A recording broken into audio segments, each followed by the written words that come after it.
my bed before I go work out, and I got hungry.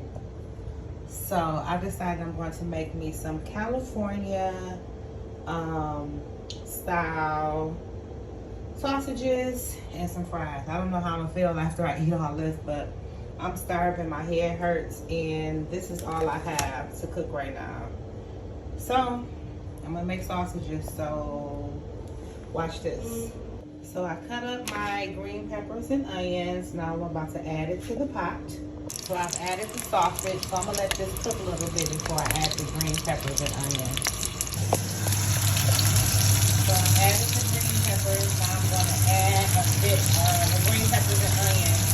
So I've added the green peppers and onions. Now I'm gonna add a bit of Himalayan pink sauce. So I've dressed my bread with a thick layer of mayo, which I'm not gonna spread it out. I'm just going to leave it.